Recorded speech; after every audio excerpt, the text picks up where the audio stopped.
Hi guys, and welcome to Escape Wheel Watch Reviews. My name is Steve, and today we're going to be reviewing the San Martin SN054. And there's a few different variations, so stick with me. So I received this watch with a decent little discount from the official San Martin store on AliExpress.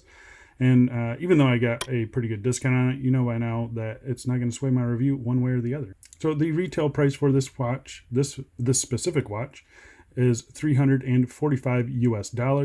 This is with the Hangzhou 6460, and now they do offer this in a little bit cheaper price point, $295 with the Seiko NH34 GMT movement. So you have two different options for the movement here, but they do differ just a little bit, so stick with me. So this watch is currently offered in a black dial or this kind of silvery white dial here that we'll talk about in just a little bit. They offer this with patina lume, and then that is only available with the Hangzhou 6460, so the higher price point. And then they offer it with this white lume here, and that is offered with both Hangzhou and NH34. They offer this with the San Martin Hex logo. They offer it with a sterile dial. They offer it with custom logos for a little bit extra. So you got your choice of movements. You've got your choice of dial colors. You got your choice of logos. So what is there not to like? I mean, seriously. So you may be wondering where the differences are between, obviously the movement is different when you go from the Hangzhou to the NH34. So that's not the only change. So I'm going to pop up a shot right now, and you can see here the index at the 3 o'clock next to the date window. On the Hangzhou 6460, it actually has an index there. On the NH34, it does not have one there. So that's the easiest way to tell right off the bat. And then in the description of each watch, they actually list the NH34 as being a couple tenths of a millimeter thinner.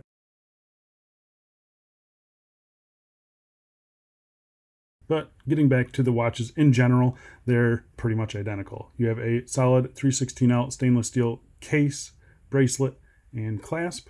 You have a sapphire crystal, a screw down crown, a screw down case back, 100 meters of claimed water resistance, and obviously they're powered by either the Hangzhou 6460 high beat automatic GMT or the NH34 automatic GMT. Both are great movements in my opinion. We'll talk about those in just a little bit. So I've had this watch for a couple weeks now, and I've been gravitating towards it. Definitely my most worn watch over the past month or so. Maybe because it slightly resembles my ultimate grail watch, which is the Rolex Explorer 2, the 16570, the older models, or maybe because it's just that damn good. But I think it's a combo of both. So I say we get right into this review. Before we do a quick wrist check. Wearing the Baltini that I literally just reviewed right before this one, so I just kind of swapped them. But yeah, really good watch. Go check out that review if you haven't.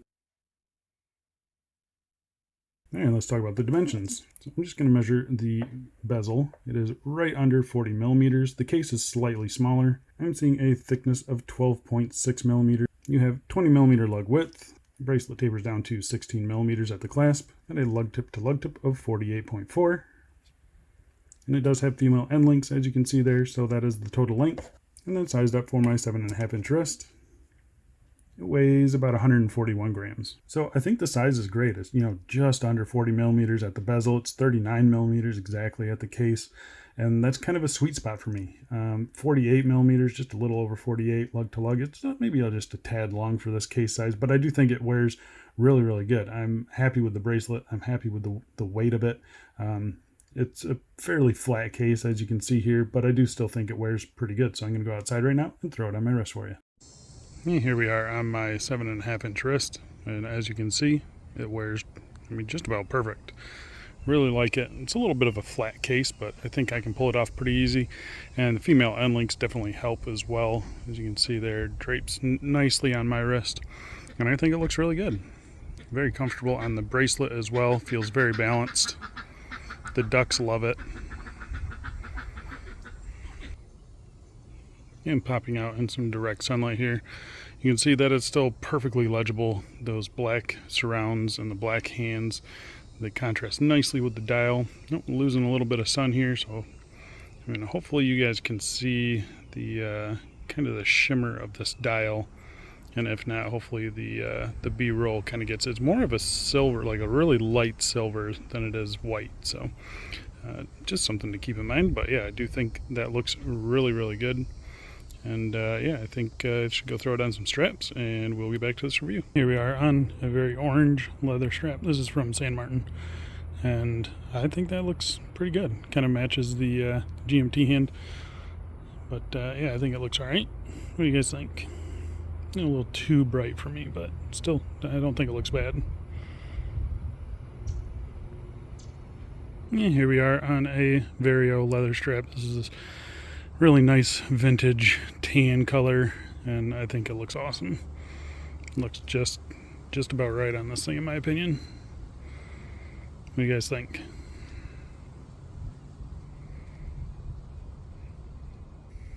And here we are. It's on a black, kind of like a silicone sailcloth looking thing with white stitching. I think that looks pretty good. What do you guys think? Yeah, not bad.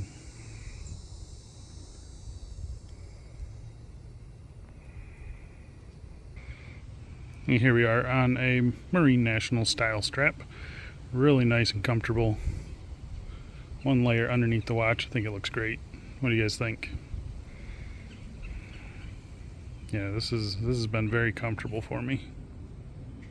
I like it. And lastly, here we are on a leather NATO strap. This one is actually taken from my Hamilton khaki, but I think that looks good. 2 layers underneath it there. Yeah, I actually really like that. I think that looks good. What do you guys think? Yeah, let's go back inside and let's get back to this review. Alright, so let's talk about the case on this thing. So the case is really nicely done. It's a mixture of brushed and polished surfaces, mostly brushed, but just little highlights of polishing, and I think it looks really, really good. You can see you've got a radial brushing on the bezel, and that is just done really, really nice. Very happy with that. Nice engraved numerals as well. One person pointed out, and it's triggered my OCD a little bit, this 12 is just ever so slightly off. I mean, I shouldn't even show you guys because it's so minuscule. You can see it's just that 12, maybe, or the 2 on the 12. Maybe should just get shifted over just a fraction of a millimeter, and it would be perfect. But it is just ever so slightly off. And I know, misalignment has been tossed out there, and it's so minor. Yeah, it never really bothered me until he pointed it out to me. So, yeah, thank you to whoever that was. I really appreciate that. But, yeah, I just wanted to point that out to you. If that's something that's going to bother you, yeah, it's just something to be aware of. It's so minor, though. I wouldn't let it bother me at all. But really nice radial brushing on the bezel. I like it a lot. You've got a little polished chamfer on the corner of it, and then that leads to a polished bottom edge of the bezel. And again, really nicely done. Very happy with that. The tops of the lugs here are really nice vertical brushing, very linear, very smooth, very shiny. It looks excellent. Case sides are horizontal brushed as well. I mean, just really nicely done, as I've come to expect from San Martin. They do an excellent job. And then you've got this really nice highlighting polished chamfer. It kind of narrows at the mid case there, and then kind of widens out as it comes down to the lug tips.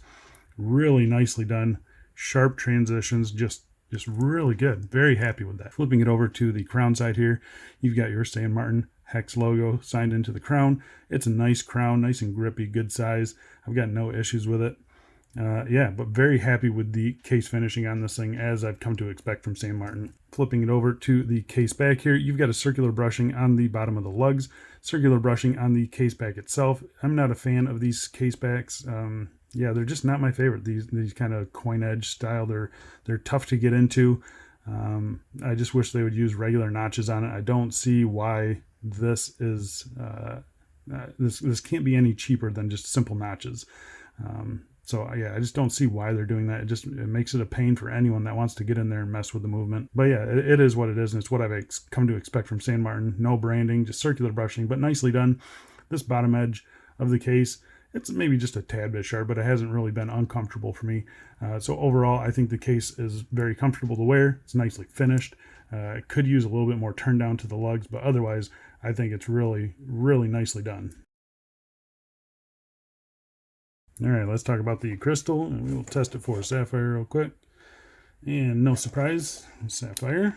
And it is a really nice piece of sapphire crystal. Box domed, as you can see there. No distortion in the middle. plenty of distortion right on the edges, exactly how I like it. It's a clearish blue AR, really nicely done, though. It's pretty subtle on this white model. I think the black model might show the blue AR a little bit better, but on this one, yeah, don't really notice it too much. So very happy with the crystal on this thing. They're excellent. They're just really, really nice crystals. And you can see here, it sits up pretty tall above the bezel there, but gives it a really nice, cool vintage look to it. I love it. Absolutely love the crystal on this thing.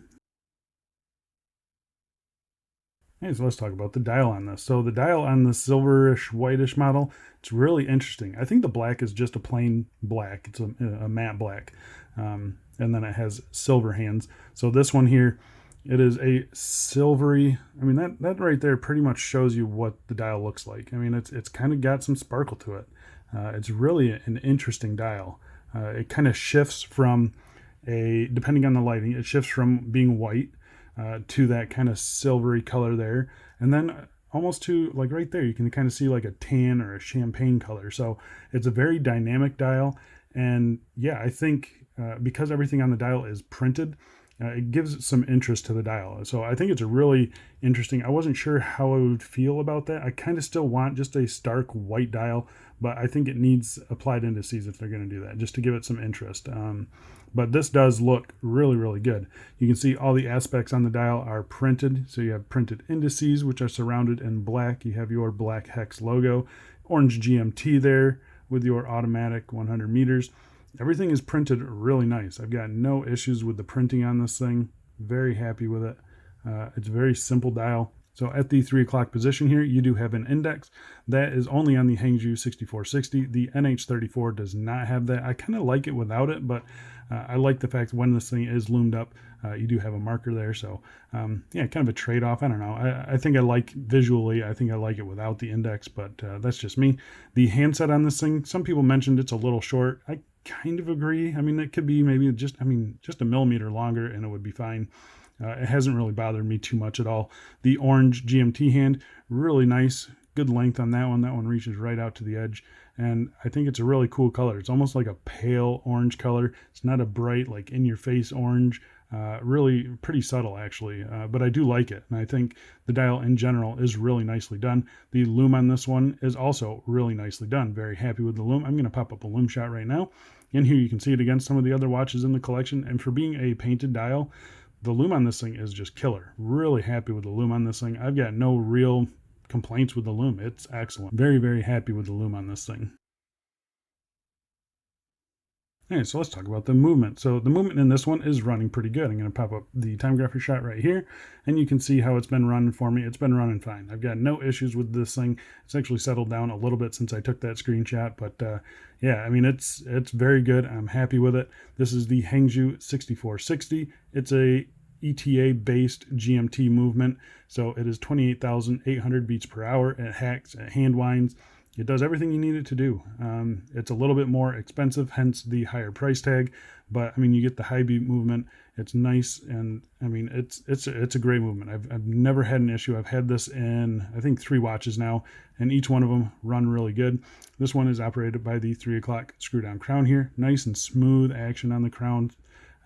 The winding of this movement, it's a little bit heavier than say like an NH34, but really nice smooth winding. This first position here, as you pop it out, you roll it backwards and that changes your GMT hand, and that actually snaps into place. So that's nice to see. It's a very satisfying snap. But yeah, I'm very happy with that. Get it to my position here, and then if you roll it forward, that changes the date. So again, really happy with that. That's nice and smooth. You pull it out to the third position, that hacks your movement. Again, I got no complaints with that at all. And the thing that I really like about these movements is that when you get to the 12 o'clock position, it immediately snaps the date over. So it's a little bit off here, as you saw there. But overall, I'm a big fan of that. I hate that kind of slow roll that I'm sure the NH34 does. Definitely the NH35 does it, but yeah, so that's what I really like about this movement. It's a very solid feeling movement. You got solid action on the crown. The crown is nice and solid in there as well. Yeah, it's a good movement. I've got no issues with it. I've never had issues with this movement, but I don't suspect to have any issues with the NH34 either. So the NH34, it hacks, it hand winds. The only real difference is that it's a 21,600, so you get 6 ticks instead of 8 ticks. So this is a little bit smoother than an NH34 would be. But I mean, that's a pretty minor difference in my opinion. To save $50, the NH34, it's a newer movement, but it's based on the NH35, so it should be reliable, but maybe not as accurate as this. I mean, if I was going to do it all over again, I'd probably get the NH34, but that's just me. I know some people love this high beat, and I do really like the Hangzhou 6460. It's been a great movement for me, and I've had no issues with it, but I can say the same thing about the NH35. So yeah, I think either way, you're going to be happy with the movement in these things.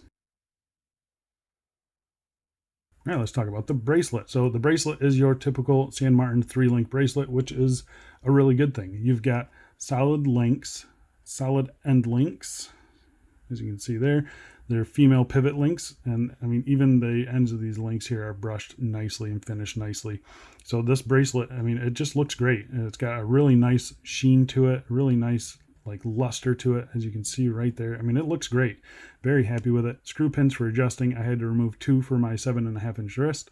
Coming down to the clasp here, really nice clasp. Again, kind of your typical San Martin clasp. You got 4 levels of micro adjust. It's nice and thin. It's not overly long. You got a really nice applied San Martin hex logo here. Nice solid brushing as well, with a nice polished chamfer, matches the case nicely, and then brushing on the sides here. 2 button pushers to release, milled inner aspects. I mean, the tolerances inside here, they've always been good. I've never had a problem with this thing opening or closing on me on accident. I've never had a problem opening or closing the watch. I mean, it just snaps into place every single time. It's a great clasp. It's a great bracelet. Again, I've got no problems with these bracelets. They're really nicely done. Very happy with them. I'm always able to get a good fit on them. Yeah, I'm not sure what else to say. They're great bracelets. Very, very happy with them.